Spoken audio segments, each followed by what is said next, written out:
podcast. Welcome. This week, we return to our format of a special guest. We do. This week's guest, not that special, really. Yeah. No, she is extra special, I think, to you in particular. I'm a fan. Yeah, I'm a fan. So, would you actually like to be the one to tell us who our guest is? Yeah, our guest this week is my horror movie watching partner, my firstborn. My daughter Molly is here with us today. Mostly, I just wanted people to see that you can both have a movie podcast and have a wife and children, because I think maybe it seems like you couldn't do both because it's a pretty nerdy thing. But no, I'm just kidding. Yeah. Molly is my horror movie watching partner. I think the Venn diagram there's a pretty small overlap. So you're right there in that. I managed to, yeah. I'm way to the other side of that space. So as you mentioned, she is your horror movie watching partner. Yes. We are getting pretty close to Halloween here. Yep. It's just that time of year where if you're a horror movie fan, this is your season. It is. And so we figured we would take some time here on the podcast and talk about the horror movie genre. Yep. The disclaimer from me right off the top is not my favorite genre. Nope. Not my area of expertise. That's okay. I still have some opinions. There's ones that I enjoy, but for the most part, I wanted to have somebody on here who could help carry the conversation with you. And so, as you said, we brought on your horror movie watching partner. We did. And Molly. And so I'm gonna hope you two really carry the burden. We've got this. So I'll start from a pretty basic point where you probably should start. Is just do either of you remember what the first horror movie was that you saw? What was your introduction to the genre? Do you want to go first, or do you want me to go first so you can think? You can go first. I need to think. Okay. Yeah, I definitely remember my introduction to the genre is the original Nightmare on Elm Street, and I'll tell you the reason that was my first horror movie is, like I've mentioned on this podcast before, my mom, just a real laid back person, and when I was way too young to see Nightmare on Elm Street, like I've talked about before, you grew up in the 80s, everywhere has a video store. And I saw the VHS of Nightmare on Elm Street. And yes, yep. And my mom can confirm the story. I just nagged her to death for weeks or maybe months to watch that movie. And I was probably 5, maybe 6. And so finally she got tired of my nagging, and it was kind of like fine, watch it. And her story is like, my hope was that it would scare him so bad it would shut him up. And I just loved it. Probably didn't understand it, at the time, but loved it. And then it was just off after that. So Nightmare on Elm Street was my first horror movie at way too young of an age. Nice. Yeah. Molly, do you remember yours? I believe it was the Conjuring movie. I remember when I was a lot younger, I remember when my dad went and saw it in the theaters, and he talked about it like it was just like the scariest movie. Like there were some crazy jump scares and whatnot. And so I think that was like the first probably horror movie I watched, and it was really good. It did not let down my expectations, and ever since then I'm like, wow, I love watching movies where I am just scared the whole time. I just should point out that the whole idea of being scared for fun is beyond me. It is weird. I don't like roller coasters. Yeah. I don't like scary movies. It's probably part of me just being a general bore. But No. Trying to think of my first horror movie experience. If we're not counting Jaws, which kind of right, but I think really I didn't watch many because of all the movies I watched with my family. I don't think anybody in my family is a horror movie fan. So I want to say like the first movie I can definitely remember seeing that was a horror movie was Scream, the original Scream, and that one actually I was a huge fan of. Yeah. So it feels weird though to say that was my first one, because I know that they were satirizing a lot of horror movie tropes, and somehow I felt aware of the tropes that they were satirizing. Not even having seen the movies. Somehow it's just in a cultural consciousness. Yeah. When you grow up in the 90s, I feel like you grow up with an understanding of like who Michael Myers is, who Jason is, who Freddy Krueger is. Even if you haven't seen the movies, they were just they were so much a part of the culture. Yeah. You knew what that was all about, even if you hadn't. Yeah, you're right. And you kind of just knew like the cliche of like the girl running up the stairs instead of running out the front door. And Scream, which I know we'll talk about Scream. Scream just addressed those head on, Yeah. which is part of its genius. And, So and the wonderful thing is that Wes Craven was the writer of Scream, and he helped create those. So it wasn't somebody coming in from the outside and being like, I'm going to make fun of it. He was like, I'm making fun of his own tropes that I genre. helped establish, which I think is more fun. Yeah. Awesome. So those were the first ones. You know, I guess I could ask, like, I guess you sort of answered. Was that right away where you like, this is a fan? You said you were a fan right away of The Conjuring. You watched Nightmare on Elm Street, so were you just like all in, like, I need to see more of these? Yeah, I think, and I wish I could explain why. You know, because I'm, you know, like you, I don't want to ride roller coasters. I don't want to skydive. I'm not like this some risk taker or in like a glutton for punishment. But there's just something about horror movies, and maybe it's just the part of it is the shared experience. Like I'm really always enjoy when we get to go to the theater, which we've had some bad experiences with people being loud and stuff, but it's like the shared experience. Or I don't know, there's just something about testing your limits of what you can watch, and it's not like I want to be tough and not. Like I will, and Molly can attest to this, I will straight up cover my ears in the theater if I think there's a big jump scare coming. So it's not even that aspect of it. I don't know the deep psychological meaning of it, but I just thought it was fun. And then, you know, a lot of, like we talk about on here, it's when you grow up. So I grew up in the 80s, and horror in the 80s was presented more as like, almost like it was horror, but it was fun. Like watch Jason and Friday the 13th kill all these people, and it sounds really twisted to say out loud, but like, I didn't grow up in the prestige, like truly, like these are terrifying movies. I grew up more in the horror movies were almost done as a, you know, like we're talking about Jason and Freddy and Michael Myers. It was so much a part of the pop culture. And so it just, you know, where I grew up, like Poltergeist was always on TV. And I didn't grow up in like the Exorcist era where it was like, these are truly terrifying, disturbing movies. It was more almost supposed to be fun at that time.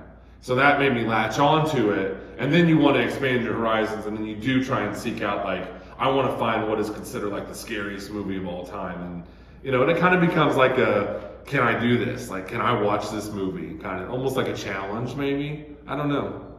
Yeah. I do think that era, I guess it was like 80s, for the most part it's 80s, horror movies, the Michael Myers, the Jasons, the Freddys.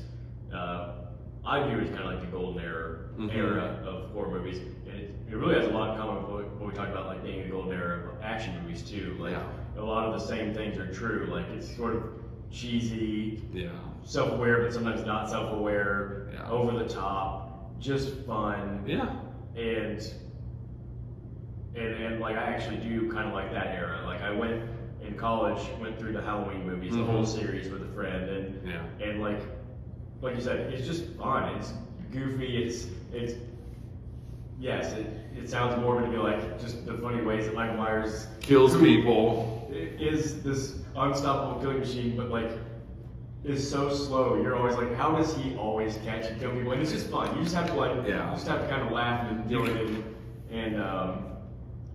and see how creatively they do it. It's low budget, especially you know, like as the series goes on. Oh my, and that's a lot of the charm of it too. I think I will say that horror movies from a Hollywood like movie making perspective is they always get made because they're relatively cheap to make and they usually make money. They make money, Horror movies are actually they're all. I don't want to say it's a guarantee they'll be successful. There's unsuccessful horror movies, but you know, if you want to hit, crank out, you know, The Black Phone or something like you and I saw, and they're made for very little money, and they're almost guaranteed to make money. And if there's something I do respect about the horror genre, it's that I am always interested by how can you make a good movie with very low budget. So even if maybe it hasn't aged as well and it's something I'll never really revisit, I'll always respect the Blair Witch Project for what it did. I'll always hate it a little bit for inspiring a whole countless amount of found footage ripoffs, but I remember watching Blair Witch Project in my friend's basement at night, and it's like pitch black, and like being really creeped out and kind of terrified Yeah. of the movie and being amazed that like they spent nothing on Nothing. this movie. I think it still holds some kind of record for like least amount spent versus Oh, I'm sure. most amount made. I mean, that movie was a phenomenon. It's on my list of movies to mention and talk about. So. Yeah. Molly, we haven't heard from you in a minute, and we bring you on here just to sit still. So, why don't you tell us maybe just some of your favorite horror movies? Okay, so I believe that horror movies have different genres. You can split them up into different categories. So for me, it depends on which category. My favorite type or my favorite category of horror movie is like the classic horror movies like Scream, Nightmare on Elm Street. Like those are my favorites just because a lot of movies today, they try and be really not even, some of them I think they just go for like how weird can this get, you know? And I like just like the classic, like what you guys are talking about, like the classic, The slasher. like, the slashers, yes. Mhm. So Scream is definitely a favorite. I love the Conjuring movies. I just watched the third one not that long ago, but I love the first and second.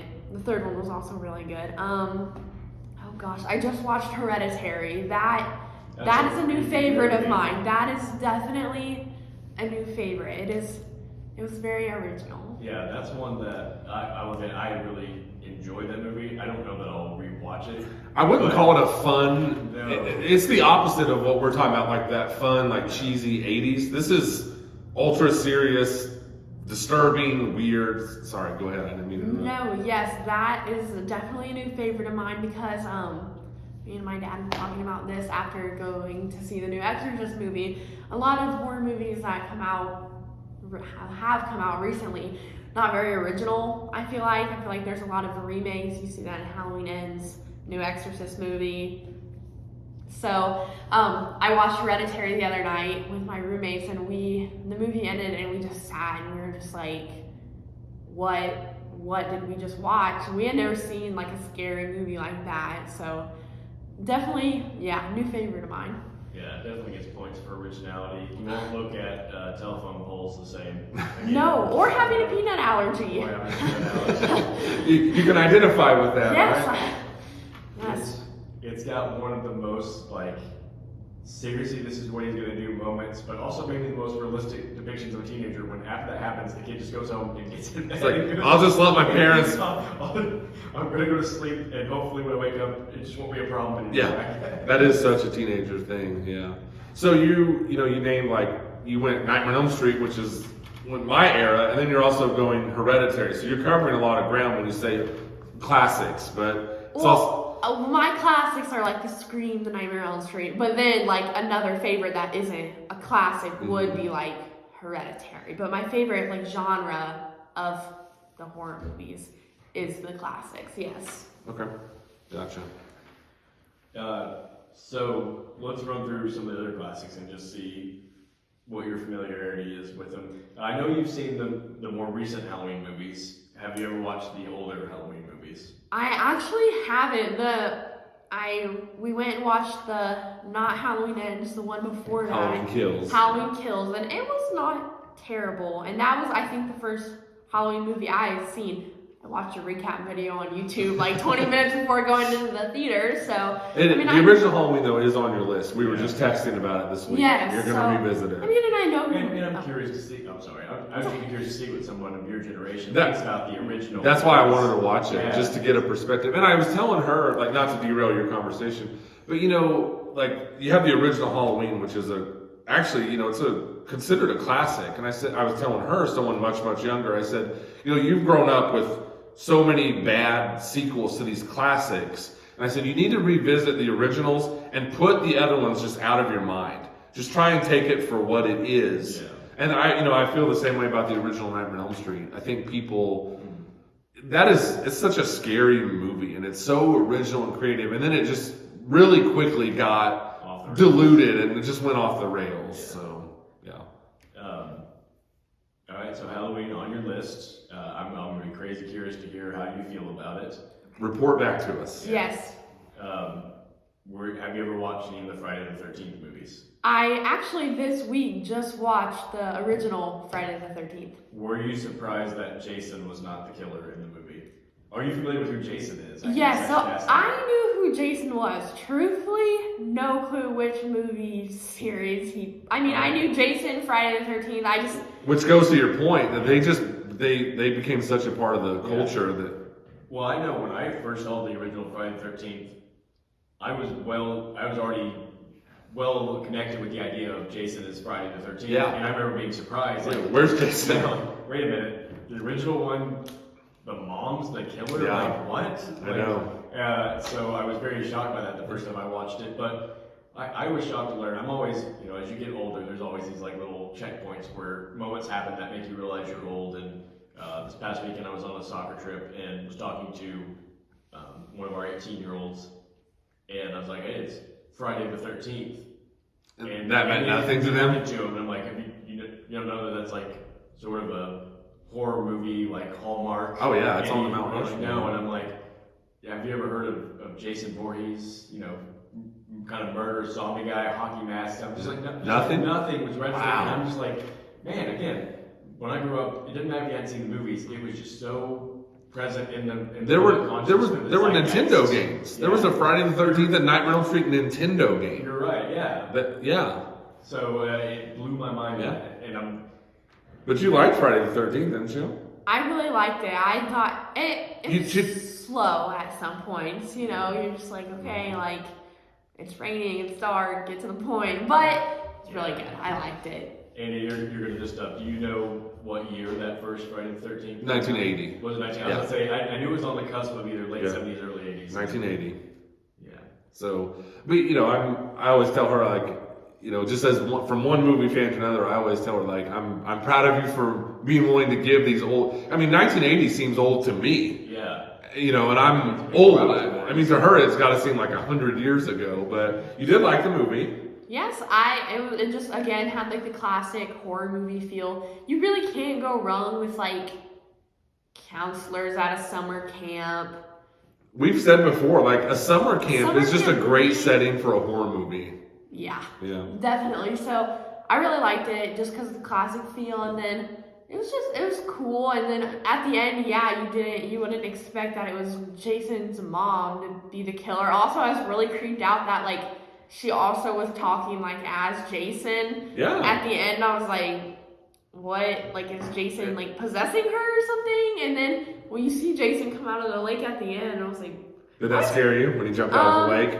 it's really unexpected. Yeah. You didn't see it coming? Because it was like broad daylight most of the time. Like a jump scare is like it's dark. It's like And super you quiet. see it coming. You see it coming. I was like, oh, it's her happy ending. She's on this lake and it's sunny outside, and then this dead body pops up, and you're like, oh my god. It's a good scare. It holds up well. I was scared. I screamed. Did you? Apartment. Yeah, I did. Nice. You know what? I realized that I think I was surprised when I watched the original Friday the 13th. I watched it after the movie Scream, so I actually had that ending spoiled for me by the beginning of Scream. Yeah. Because the movie trivia over the phone. It's not Jason, Yeah, it's not Jason, it's his mom. And I think when I heard that, I probably was just like, oh, that's a weird thing. I didn't know. But then I totally forgot by the time I watched the movie. Yeah. that was the Well, thing. and like Molly and I have talked before too, because there's so many Friday the 13th movies, Nightmare on Elm Street movies, and Halloween movies, you do forget in 1980, or even when I was younger and growing up, it was a pretty original idea. And now it's just so played out. But you kind of have to put yourself back in that 1980 mindset of like, I've never really seen the camp counselors getting killed off one by one sounds so cliched now, but at some point in time, it wasn't a cliche. Exactly. So, yeah. So let's, I'm going to put you on the spot here. That's okay. Let's kind of rank our iconic horror movie slasher villain killer characters. You guys can kind of think about it for a second, because I know, like, right off the bat, I'd go, to me, the number one is just got to be Michael Myers. I think he's the, like, all-time iconic, even though, like, he's probably the least, like, visually compelling. There's not really, like, anything to him. It's really the absence of everything. The simplicity of... The simplicity, just the lack of personality or emotion or anything. Yeah. All he is. The blank is mask. Yeah. you just,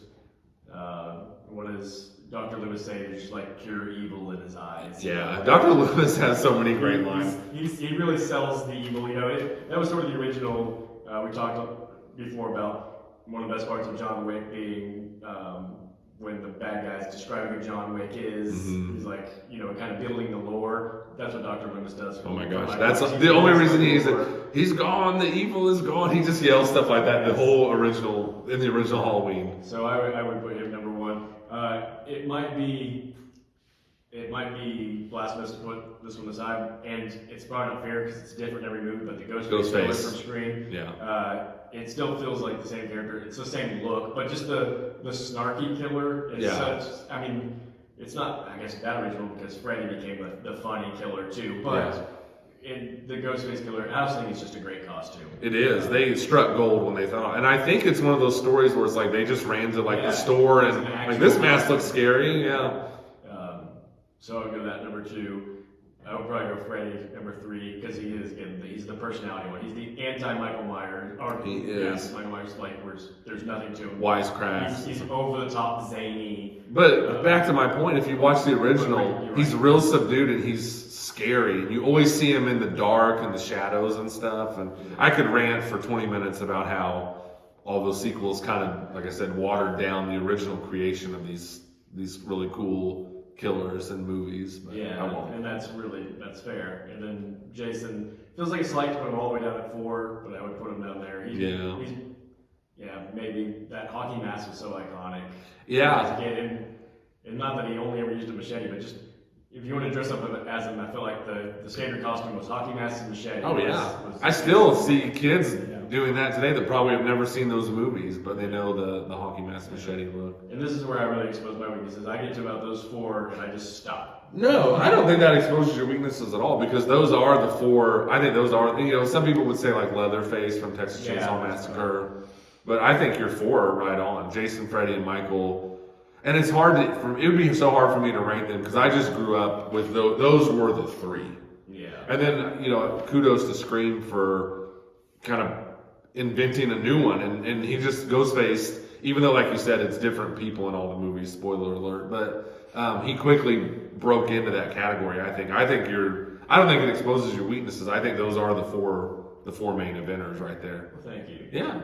Molly, would you have any? I do have a point. So you said, to you, Michael Myers is like the villain. And then you said, because of the sequels, it kind of like diminished how like scary those characters are. And so when you said Michael Myers was your number one, I was like, Michael Myers is a bum, Like, I've only seen... But that does go to my point, where these continued sequels and then in the last movie, they really make Michael ineffective, and don't get me started on that. I never watched that one. I heard you say it was bad, and I said, I'm just maybe the worst movie I've ever seen. Yeah, so don't waste your time because, to you, Michael is like just like pure evil guy. To me, Michael Myers, I've only doofus seen in the last movie. I've only seen the last movie and the second to last movie. So what I've seen is, I knew he was some like big bad guy. He always comes back. Nobody can get rid of him. Well, in the last movie, some random guy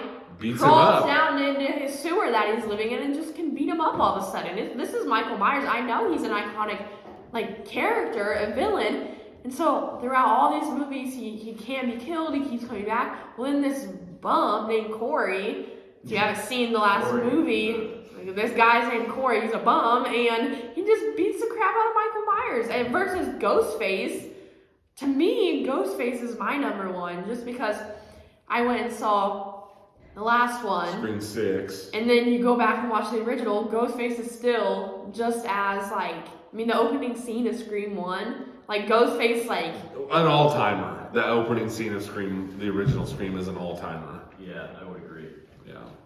So, to me, just to piggyback off your guys' points, a lot of sequels have kind of made classic horror villains seem just That's exactly how I feel about Freddy. How you're talking about Michael Myers. So I don't want to. I feel like we're in our wheelhouse right now, and probably the conversation's going well. So I don't want to derail it, but this is probably a conversation or a question just for Andy. Because going back further, I feel like before that era of slasher villains. Mm-hmm. I don't really know the state of horror. I mean, The Exorcist, Yeah. you know, and that sort of thing. But I feel like probably the original like popularizer of what I guess we consider horror would be Hitchcock, like Psycho. Yeah. And I'm gonna be honest, Hitchcock, like I've just never really gone back and like as a film person caught up on my Hitchcock. I've seen so many like clips and things about Psycho that I'm like I don't even want to watch it because I know I've seen like the best, you know, the highlights. I guess. And So yeah, I mean, but to me, and this is of course just opinion, but Hitchcock almost falls more under the suspense category to me. As a, you know, of course, number one, he's making movies back in the 40s, 50s, 60s where there wasn't the over-the-top violence and stuff like that. And even Psycho, I mean, I think it's fair to call it a horror movie, but it's so radically different than what we think of as horror movies now. You know, Hitchcock, I think of him as more of suspense. He is famous for the quote of, "A bomb is under a table and it explodes. That's a surprise. A bomb is under a table and it doesn't explode. That's suspense." yeah. And Hitchcock was more atmosphere and just draw, like he loved the theme of like a guilty person and paranoia and everyone's coming after me. He played more into that. Yeah. I think, and again, you know, it's opinion, I guess. But I think of the creation of horror. I really think of The Exorcist from 1973. I mean, there was Rosemary's Baby in the late 60s, but to me, those are more of like Rosemary's Baby is like that psychedelic 60s style of filmmaking, and it's like an acid trip almost. The Exorcist, to me, and I don't know if you were going to ask this later, is, and maybe forever will be the scariest movie of all time. Like I said, 1973. To me, that created horror movies to me.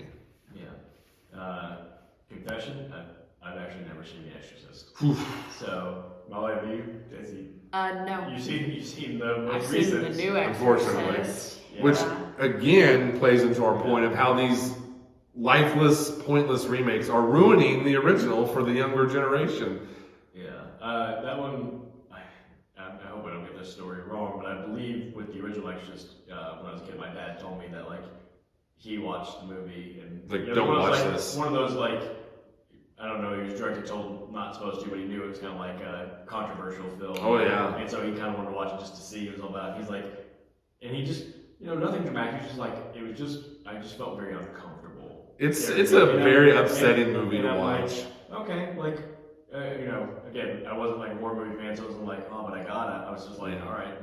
I'm not gonna watch it. My dad was uncomfortable. Like, I'm not, you know, Mm-hmm. I'm out. And to me, it was the opposite. You know, where I was growing up, I was maybe like 12 or 13 when I watched it, and it almost had that like I'm watching something I'm not. It almost had like a taboo. Yeah.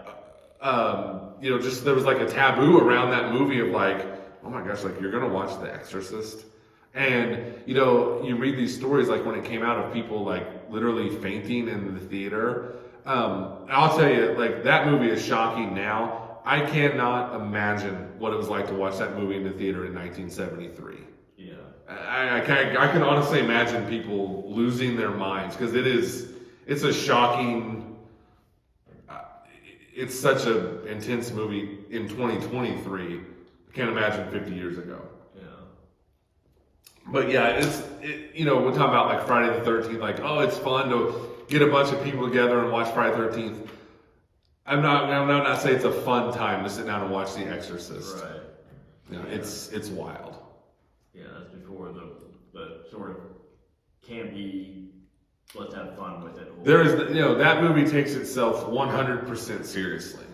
You know, and the guy that directed it, William Friedkin is his name, he got started doing documentaries, and he brought almost a documentary feel to that movie where you do feel like you're watching, like, should I be watching this? Like, am I eavesdropping on, you know, someone's real life horror? So it's wild. But if you are a horror movie fan and if you want to, you know, check the boxes, you probably do need to watch it. If you're not a horror movie fan, I would say don't subject yourself to it because it's upsetting almost how intense and scary it is. Well, let's use that as a transition here to talk about rather than just what are your favorite horror movies, because I think we all enjoy those sort of fun slashers, but Sure. they're not always the ones that scare us the most.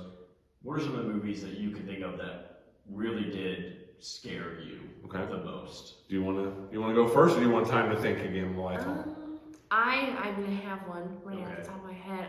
Hereditary. Just I don't know, just it really does like I said, me and my roommates after the movie was over, we just sat there and we were just like what did we just watch? And like The Conjuring was pretty scary. A lot of horror movies don't like leave me like thinking for days, but definitely Hereditary was like the most disturbing movie I'd seen. As soon as it was over, after me and my roommates had our little moment of like, oh my gosh, what was this? I immediately went to TikTok and I was like, Hereditary explained, like Hereditary, like things we missed. You wanted to know more about it. I wanted to know, like I was like, oh my gosh, like what is this? So definitely Hereditary is like the scariest, thought-provoking movie I've seen. So I don't want to put words in your mouth, but you're like that's what you're saying. Like the movies that scare you the most are the ones that stay with you after you watch them. Yeah, because I mean, some movies like The Exorcist, like there were some like scary parts. It doesn't stay. The new one, yes, it doesn't stay with you. You're not scared. Like as soon as we left the theater, I was not like scared. Like thinking about it, I was just like, okay, let's go get some food now. Like you know, but like again, Hereditary, I was sitting there thinking about it, and I was like, you know, like that was creepy. And my friend, the girl in the movie, she makes like this like specific noise. It's just something she does. And my roommates were like, if I hear that again, like I'm never not gonna think of this movie. So it's like the ones that stick with you to me are like the most scary. Yeah. So I mean, like The Exorcist definitely was one. I was telling Molly after we watched the new one, I said, you know, when I was growing up after watching the original, that was like you walk down the hallway at night to use the restroom or something, and you're kind of just, you know, walking. I don't know. It just sticks with you. One that definitely jumps out to me. I do, like I said, I do maintain that the original Nightmare on Elm Street is a scary movie. I think people don't realize that because they kind of just lump all those movies together and they think of like Wisecracking Freddy, or there's like one of the ones where Freddy's on a beach and he puts on sunglasses. The original Nightmare on Elm Street Freddy is horrifying, and I think the scary movies are the ones that can tap into some kind of real life fear. Not in the sense of I think some dude with knives for fingers is going to come attack me, but I can't fall asleep. You know, or what happens if I get hurt in my dream and it actually, you know, like those are some real fears you're tapping into. So the original Nightmare was one.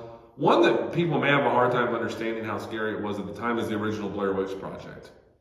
Because like you said, it almost immediately just spawned a billion found footage movies.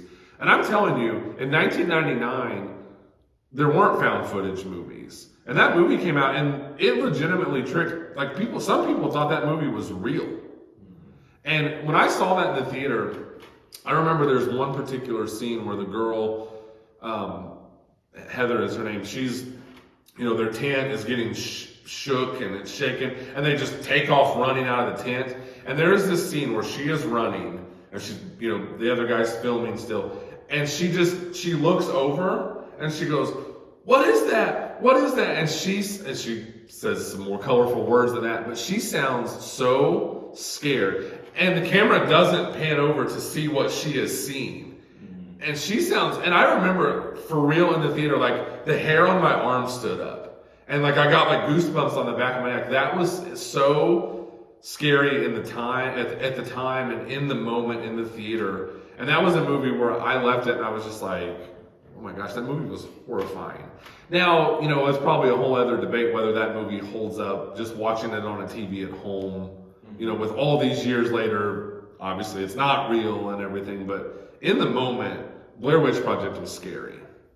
Yeah. So I mentioned that I had that experience watching it in a friend's house in his basement. It's pitch black. There was just three of us in there, and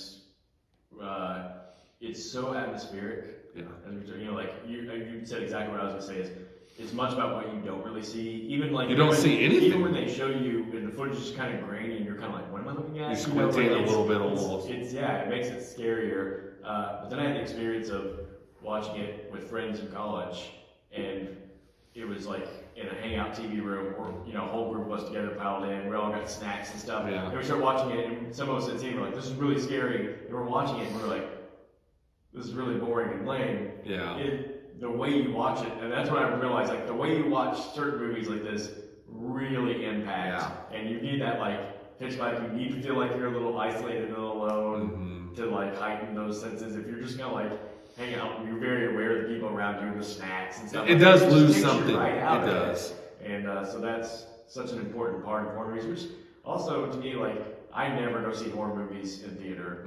It does, I guess, it gets dark in theaters and everyone kind of is collectively in on like, let's be scared together. But I just always think watching horror movies like by myself or like isolated would be more scary. And so I don't know, it's just weird to me that like people think theaters are good places. I just feel less threatened when I'm surrounded by people. Does that make sense? Yeah, well, perfect sense. But I mean, those are probably my top 3 of movies that kind of did stick with me: Exorcist, Blair Witch, and Nightmare on Elm Street. Yeah. And the original Halloween does. It has some just the again tapping into like a real life fear. Like the original Halloween, a lot of it is like the POV of Michael Myers and just people being watched. And that we kind of go like, ooh, like what if there is someone? Because there's a lot of shots in Halloween of like a character, making popcorn or something, and behind them, and the camera doesn't draw any attention to it. You just see Michael Myers. He's not making no. He's just standing there, and that kind of stuff rings. To me is scary. Jason, in part 6 or whatever, ripping someone's head off is not scary to me. Right. I will say, so Blair Witch Project, this is where I will reference and count Jaws as a horror movie, because that first scene we talked about before, that is terrifying. Tapping into a real life fear. Yes, exactly. And I think that's one of the things that horror movies can do is, what horror movie kind of haunts you when you're by yourself in the dark or you're, out in the water? Yeah. It comes up to mind. You're like, I kind of want to get out of the water because I just remember Jaws. Right.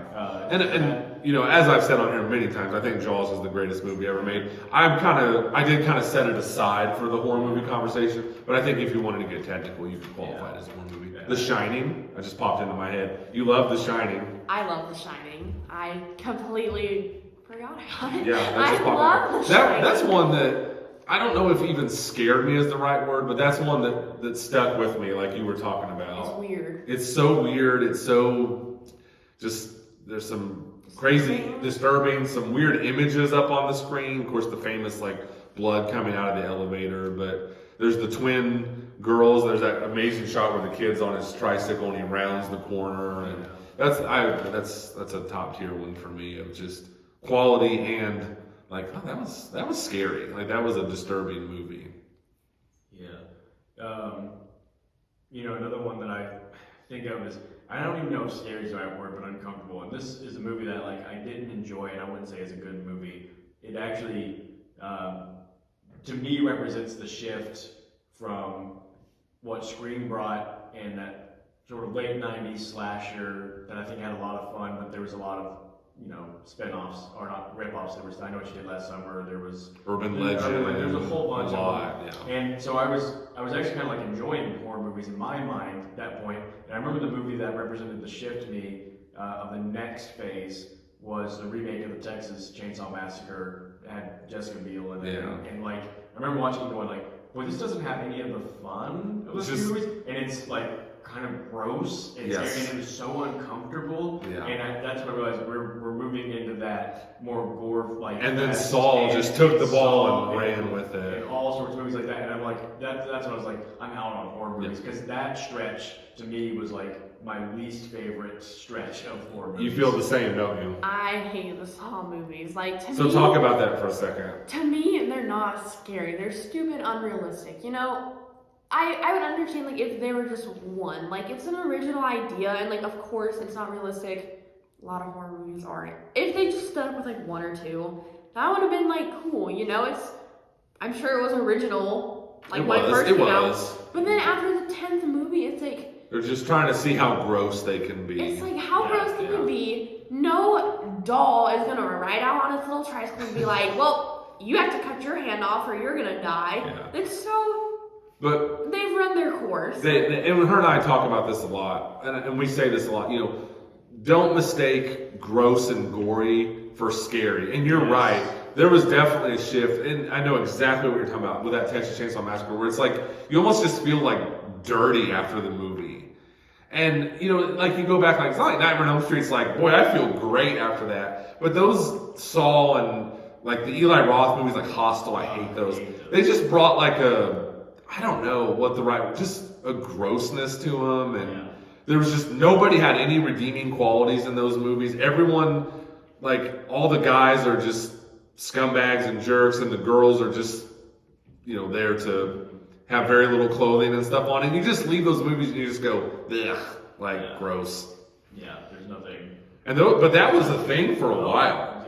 I mean, they even came up with names for it. They used to call it like Gorno, where it was just these gross, exploitive, just disgusting movies. Like it's like, okay, I'll saw my foot off. I literally would feel like people who watch these should probably be on some sort of watch list. Yeah. Like it takes a weird person to. I was really down on horror during that time also.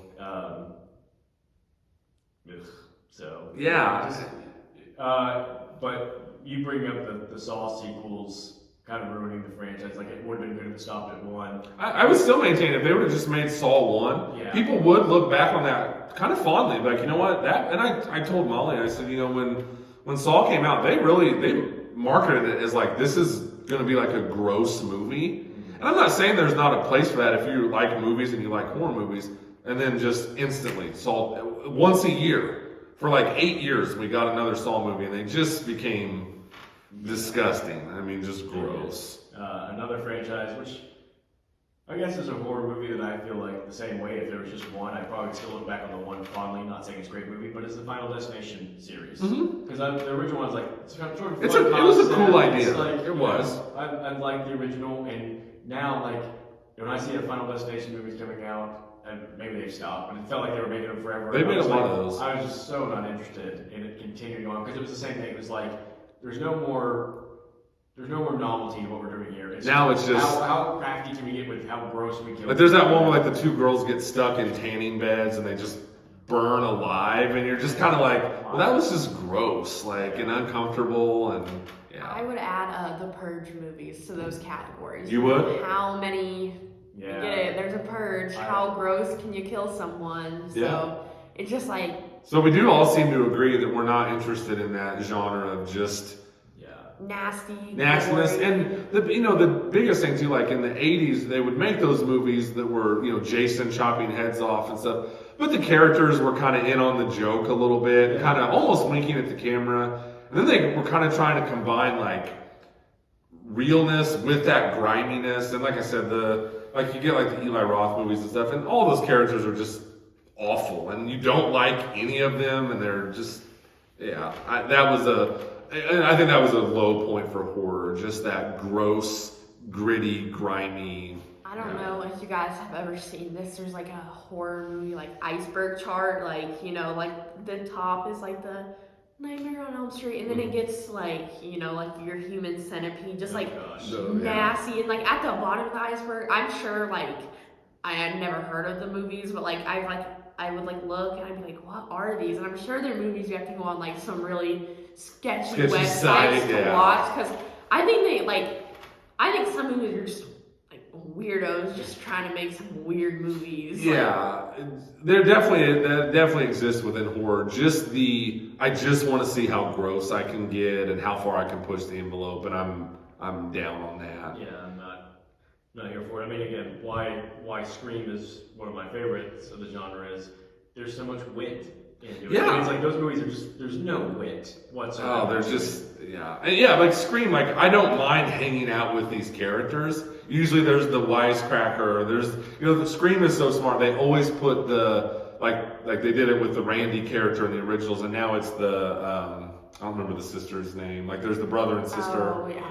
She knows all of it, but there's the character that's like, I know horror movies, and that's fun. Like they address the cliches, and all that stuff is fun. And why I think Scream sequels continue to work is because there's always more commentary on where horror movies stand at the present, and that's really what they do. Is they just riff on whatever's happening at the time Yeah. in the state of horror movies, Yep. and they.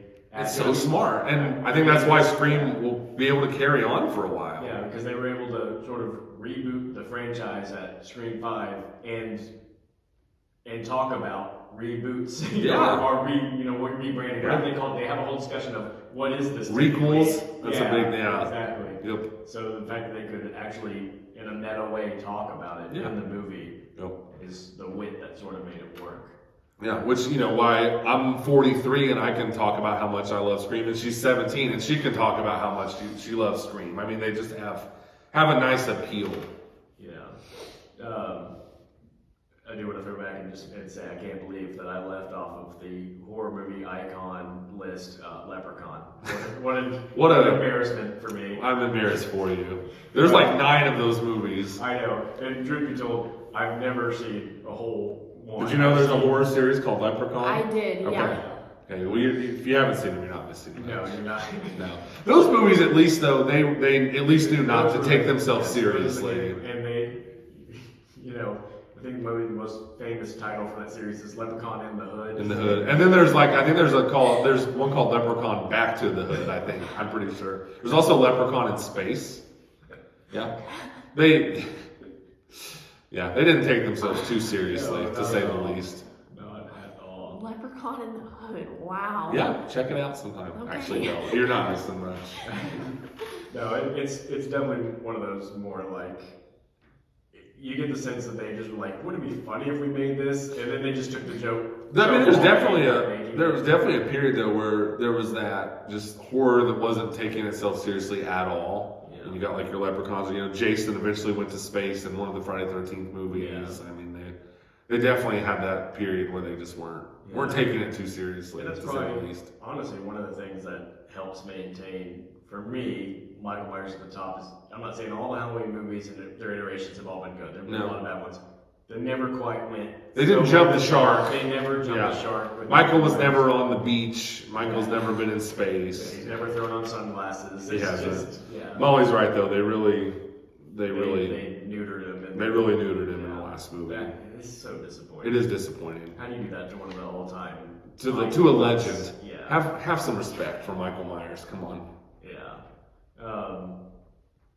So we've tried to lead us down the spectrum of where, and so we've been let's all talk sort of last 10 years, and we've mentioned some in the last 10 years. We mentioned the Scream remakes and Hereditary and some Conjuring movies, but just what are your thoughts on some of the more recent horror movies? And do you think that there's a unifying theme to where we are? We kind of talked about late 90s, the resurgence of the meta slasher, and then we got into that terrible period of the torture movies, and then is there anything that's sort of unifying where we are now as a horror movie genre? Man, I don't know. I think one thing that I think is really cool that's happening right now is you're getting you do have some big names, and you're getting kind of some almost prestige horror, like your Hereditaries and stuff, where it's you watch those and you go, or Midsummer is another example, same director, I think. That's Hereditary, yeah. Yeah, what's the guy's name? Ari Aster. Yeah. So you are seeing like kind of some prestige horror movies, or like I talked about on a different pod, like Mike Flanagan's doing some of the Netflix like Haunting of Hill House and stuff, where you're seeing like some smart horror and people that feel like they respect the genre and are taking it seriously. And then you're also seeing, which I'm happy to see, I'm happy to see the Screams continue to have success. Molly and I saw the last Scream. I thought it was really good. And then stuff that I definitely don't consider like classics, but just like we saw Megan earlier this year. Like kind of just some. I'm glad to see that people still want to make just some fun horror movies, and they almost market them as like, look, this is not going to be anybody's greatest movie of all time, but you're going to go to this movie and you're going to have a good time. And they're not insulting the horror genre. They are taking it seriously, but they are also not afraid to have some fun. So I'm really glad to see both of those things existing. Yeah. Kind of the prestige horror of like, Hereditary, and like The Witch was an example, which, whether you like that movie or don't, you did not. But at least it's people bringing some originality, and they are truly going for like the scary, atmospheric, without dipping back into that just grossness. But then at the same time, you've got your Screams or your Megans or stuff like that is existing, and that makes me happy. What I really, really want them to get away from is this. I want them to stop taking old movies like The Exorcist and Halloween and trying to do a requel or whatever they're called. Yeah. Stop. Just stop. The last couple Halloweens and The Exorcist. So that's something I really want them to abandon. Just, Megan was original. I mean, not groundbreaking original, but just tapping into, the world of technology that we live in now and making a fun movie. Megan was, and I should have mentioned Chucky in the horror movie. Yeah.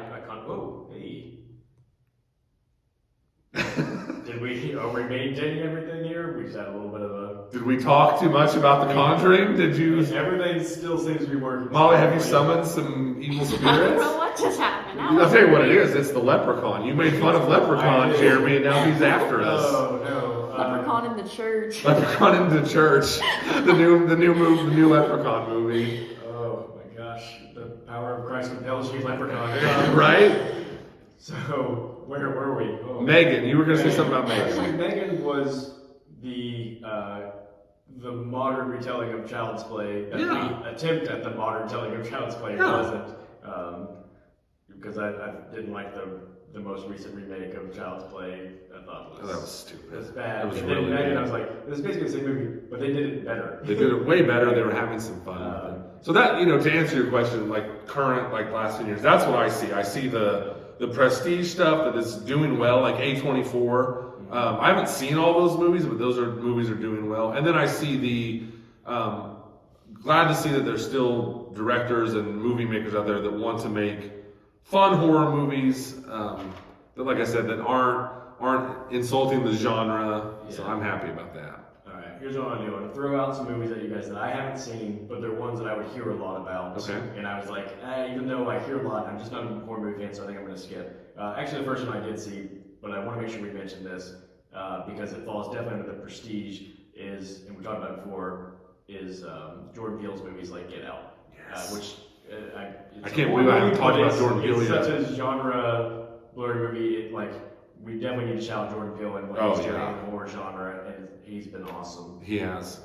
He's a huge positive in the horror world. He's making smart, original movies that also aren't afraid to have a little bit of a sense of humor, and they just have he just has such a unique voice, and he's he's using horror to tell kind of real world issues, which is interesting, and he's doing it really well. I do feel like he is just trying to make really good movies that happen to be horror. Yeah. Mm-hmm. And rather than thinking, how can I make a horror movie? Mm-hmm. Like he's just making a movie. Yeah. You a fan of the Jordan Peele movies? Call me a fake fan. I haven't seen a Jordan Peele movie. I was gonna go see Nope. I don't remember. We just didn't get around to it. I had work or something. Yeah. But I wanted to go see Nope, and then last weekend I mentioned wanting to watch Get Out. I didn't get to it, but I planned too soon. But you know what? The great news for you is Halloween's coming up, and here you've got a trilogy of movies. He's only done 3 horror movies, so you could go through those in an evening even if you wanted to. Yeah. But I would definitely highly recommend him. Yeah, me and my roommates have been on a scary movie kick lately. Just we come home at night, everybody gets home, and we all sit in our living room and watch a scary movie. It seems to be like a very recurring theme. You didn't get to answer. What do you think about just the recent horror movies? I don't mean to interrupt your conversation. I've seen lately some really good movies and some really bad movies that have come out recently. But maybe you'll mention some of those and we can get to them. And I say recently, and I understand recently means something different to me than it probably does to you, Molly, because of my age. And I think recently, last 10 years, and that's been over half your life. So, so here's one that I hear a lot about, I never saw, was It Follows. I think It Follows is a classic. And I actually had some stuff written down. It Follows is incredible. And I think that is kind of what you were talking about, where somebody just wanted to make a good movie, and it happens to be horror. Really scary, creative, original. It is, it was designed where you don't know let me start over. You don't know when it takes place. And the director, I've read before, he purposely has like new technology, but then someone will be dressed like it's 20 years ago, and he doesn't explain that, which I just think is really cool. He purposely wanted it to feel like, I don't know where I am, I don't know when I am, I don't know if it's 2006 or 1984. Yeah, check out It Follows. Really good. Really, really good. Have you seen it? No. Should add it to your list. I sound like a terrible. No, you've brought a movie lot to fan. the table. You're only 17. You have a lot of movie life And left. again, It Follows came out probably like 2014, I I say 8 or think. 9 years ago now. So You weren't. I was a youngin. it still feels recent to me. Yeah, But she was like 9, unfortunately. so another one is The Babadook. Mm-hmm. I think I'm even saying that correctly. I think you're saying it right. Have you seen that? No, but I have watched plenty of videos on it. It seems very.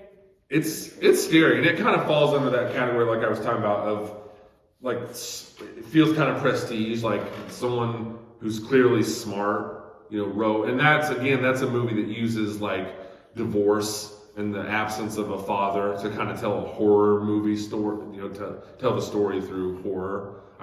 Good movie. All right. Next one to say is Happy Death Day. Is it just Happy Death Day? Happy Death Day, and there's Happy Death Day to Yes, You. Yeah, absolutely. a lot of fun. Is it? Really fun. Creative. It takes like those 80s I wake it's like Groundhog's Day but for horror. A lot of fun. Yeah. Is the sequel good? Yeah, it is. I think they're both good. Listen, those movies were not going for Best Picture of the Year. They were I think intentionally made to have fun within the horror genre. Yeah, a lot of fun. I'm terrible at this. No, you've held in there for a while. You're doing fine. You're Yeah. doing absolutely great. Sinister. Was it? And I can't remember what that one is. Like that one I have the least idea about. but I The can't Ethan remember. Hawke where he's like watching the old camera, the old 8mm type film. I think I've only seen it once and I liked it. I don't have a lot to add there. Like it was scary and dark and atmospheric, and it's a fun one if you're like, I want to sit down and be. It's got some really effective jump scares, which I said earlier, like jump scares I don't think make the movie good. But if there are some good jump scares within a good movie, I'm all for that, and that's a good one. Yeah. And then this one I have seen. This one's just for me to see if there's a chance that you've seen it. Have you seen the movie Green Room? No. So Green Room it's almost not even a traditional horror, but it's definitely a horror movie. It's about this punk band they drive around in this cheap van. They like siphon gas for people because they're so broke to get there. And they show up at this place where they're supposed to do a show and it gets canceled. And this kid's interviewing him for this punk radio station. And he says, well, I feel really bad this show got canceled. I know this place you can get a gig and make some money. And it's way out in the woods. And they show up at this place and it turns out it's like a Nazi club, like hangout. And so it's already kind of like creepy. Yeah. And they play the show, and everybody's crazy there, and like that day, and they go back to the green room, and they walk in on somebody has accidentally killed somebody, and there's a dead body, and they shut the door and lock it. They're locked in with a couple of the guys, and then the whole purpose of the movie is the skinheads know, like, they witnessed something, we can't let them out. Gotcha. And it's a really creepy, like, scary movie as they're trying to figure out how they can get away. Nice. I'll check it out. And I really enjoy it. But if I had to say, like, what's my favorite thing in horror movies, I do like the horror movies that have as much realism to them as possible. I do too. I can enjoy, again, I like Michael Myers, and he's obviously an unrealistic sort of like demonic villain. Right. I can enjoy, like I said, Jason Voorhees and all that stuff. But for the most part, my favorite ones are going to be those ones that are connected to reality, and that one just feels like a real crappy situation someone could get themselves in and be terrifying. So that's a really good point. Are there recent horror movies that you can think of that are really good that I didn't even think of to mention that you would give a shout out? You hit some really good ones. You've been scouting horror movies lately. You got anything? Yeah, I want to mention a certain movie, and I've never seen a movie quite like it. So it's called Barbarian. I did watch that one. Oh, you've seen it? I haven't, so you guys can. Oh, do you like it? I thought it was one half of a really good horror movie, and I did not like the second half. Okay, so the end was almost like sweet. I don't know that I would categorize it. I would describe it the creature that is supposed to be what makes the movie so scary, you find out is not what is so disturbing about the movie. Because like throughout the movie they say this girl escapes these tunnels from this creature, and this man comes and rescues her, and he goes, you haven't even seen the worst thing that lives down there, something along those lines. And then you find out it's not like the scary looking creature that is so like scary. It's like there's another person in there, and he like contributes. He is what makes the movie so like it's really terrible, and like what he has done, because he is like responsible for this creature. And so then at the end of the movie, I find it sweet because this creature, she like she sacrificed herself for the girl. So it was scary and it was disturbing and weird, but I kind of thought it was sweet at the end. You know, I'm not gonna argue with you. It's not Remember the Titans. I'm not gonna tell you like. I thought it was, again, like I said, I really like things that are more grounded in reality, and when it became sort of the creature, and there was no really explanation of why it was such a weird, crazy creature, it sort of lost me. When it was, before it did that, and it was all about the unknown, it was so scary to me, and as soon as I knew, it like lost it for me. I do think that's a thing a lot of times in horror movies. It's a lot easier to come up with a scary setup than it is to see it out, to the end. Yeah, and that's just where that one fell for me. So I thought the first half, the build-up was really good. Because in the beginning, it's like almost a plot twist, because it's two people, spoilers, sorry. We always talk about spoilers. Okay, so, spoiler, two people rent the same Airbnb, and there's a guy. It was a mistake. They weren't supposed to. It was a mistake. So, I mean, there's a guy and a gal. The gal comes in later than the guy, and the guy, he's just kind of like. It kind of sets you up to think the guys. And even in the casting, they set it up because they cast Bill Skarsgård. We just talked about this, and Molly was like, you just assume he's going to be the bad guy, and he's carrying the Pennywise baggage with him. Yeah. And then halfway through the movie, there's this big shift where Justin Long just gets introduced in the movie, and he comes in, and I love and sort of the shift is, spoiler. Sorry if you don't want this movie spoiled for you, don't listen. But Bill Skarsgård ends up being just a normal guy, and Justin Long ends up being sort of villain. Yeah. And it's like, so they took, hey, this guy, everyone's gonna associate with being scary, creepy, he's gonna be fine. Justin Long, everybody just is like, likable guy. He's almost goofy, but he's actually not in this movie. So that was funny, but yeah. But I think you've hit a lot of the recent, like It Follows was a really good one. And, oh my gosh, talking about sequels ruining your perception of something.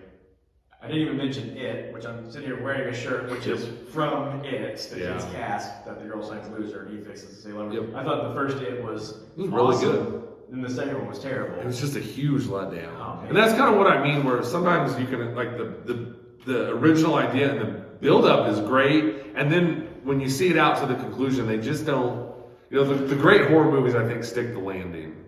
And no, that one didn't. And honestly, like, that kind of just disqualified it completely from my list. I mean, I think 1 is good, but 2 just is so forgettable. And again, what probably made Michael Myers and those guys such iconic villains is you could never feel like it was really conclusive. like especially the first Halloween ends on that, like, you think it's over, nope, the body's gone, where'd it go? Like, it's not over, and it just leaves you hanging with that. And so it never gets to a point of resolution where you're like, it's unsatisfying. It's kind of like, we're not going to totally resolve for you. The evil never really goes away kind of situation. All right. Are there any that of upcoming horror movies that you are going to be looking forward to? Again, this is something that's so off my radar. Maybe there's nothing on the docket that we can even talk about, but I just wanted to ask if there's something that is coming down. Oh, you're shaking your head already. There is, we saw a trailer for before the new Exorcist movie. There's a Thanksgiving horror movie that's coming out. I don't know anything about it. Never heard of a Thanksgiving horror movie before, so. You like that idea? I love the idea, and I saw like one tiny clip for it on TikTok, and then I saw the trailer. I want to go see it. it sounds like. I just want to see what they do with it. Like, how can they make Thanksgiving I think in theory it can be a fun scary? idea. Yeah. Unfortunately, it's an Eli Roth movie. Oh, I don't like know. it. But no, I see what you're saying though, where it's like you just taking a new, like throw in the Thanksgiving idea and see if that's fun. Yeah, and again, I will admire any level of creativity in horror movies. I'm going to say this with being a bit hypocritical, but because I never saw Midsommar, but I respect it because everybody says like, obviously a horror movie, like what is usually a staple is being very dark and what you don't see. And like he took Midsommar, was like Broad daylight, right the entire time, and I'm still going to scare you. Yeah, and I'm kind of like, I respect that. Like, I feel like I should watch it. The number of times I've almost watched this going like, I just need to watch this because I respect that he said, I'm going to do a horror movie in daylight and still scare you. Yeah. Is something to respect. So that same concept of like, hey, it's not usually considered scary is Thanksgiving. See if they can make it fun. fun. Let's make it scary. Yeah. Like there's I like that creativeness. Yeah, I mean, for me, it's continuing to see like what Jordan Peele is going to do next, or I'm really I'm cautiously optimistic on the Scream movies continuing because I do think like you said, they keep finding ways to seem relevant and fun, and the whole the whole like who's the killer thing is when done well is always fun and effective. So I'm cautiously optimistic to watch those continue because it seems like they will because they're making money and being well received. And the last installment did it just figures out ways to subvert your expectations. Yeah. The last one did it so well by having a killer in the first scene that gets killed. Yeah, they just keep finding. I haven't seen that before. They do. They keep finding just little ways to like no one's ever done this before, and so I'm excited to see. They haven't officially announced the Scream 7. They have. They have announced the Scream 7. So I'm excited to see if they can continue that momentum. And then just excited to see if like your Jordan Peele's or your the guy who we mentioned who did Hereditary and Midsommar and stuff, see if they can continue telling, original scary stories, So I don't know that I have like necessarily one particular movie, just kind of seeing how because horror is, we mentioned it, slashers to found footage to gross out to, there's a lot of different stages, I guess, just to kind of see where it goes and see if something that used to be popular makes a comeback or, like I said, more than anything, what I'm interested in is hoping that they will abandon this idea of remaking The Exorcist or doing a legacy sequel. I'm really down on those. They need to let that die, in my opinion. Yeah, I would agree. Yeah. Until they have the legacy Leprechaun movie. Once they do the legacy, the continuation of Leprechaun Back to the Hood, I'll be happy. Yeah. All right. Well, Molly, we want to thank you for joining us Yes, today. Yeah, thank it's you. fun. Thanks for being my Yeah. scary movie watching partner. Yeah. And I hope you came out of this with some ideas of movies that you're going to watch. Yeah. Definitely. I felt like when you were asking about some of those movies, I felt a little unprepared. You know what though, you've only started watching horror movies in the last probably 3 or 4 years. Yeah. I mean, you're only 17, so I mean, you've got a lot. Don't put that pressure on yourself. But You got definitely movies I will be watching, especially Leprechaun. that if nothing else, I hope we've made a new fan of the Leprechaun series. But yes, lots of movies I will be watching. Well, maybe we can do Next Halloween. next Halloween. We'll do a follow up. Yeah, there we go. There you So go. we've checked off the list. Yeah. Yes. All right. And Ton of fun. And thanks to you, Jeremy, for being willing to talk about a genre that you don't love. Hey, absolutely. You did a whole podcast on comedies with me, so It's okay. That's why we're a team. that's right. And then just a little tease for our next episode. I believe we will finally have a new movie. Yes. We're doing a whole podcast to talk about. Yep. Scorsese. Yes. Marty Scorsese. I'm really excited. A new film out, Killers of the Flower Moon, and I think we're both planning to see it soon. And Yeah. we'll It might take the whole time to watch the movie between now and our next podcast because it's really long. Yeah. All right. Well, thank you for joining us. Yes, thank you. And we will see you guys next time. See you soon.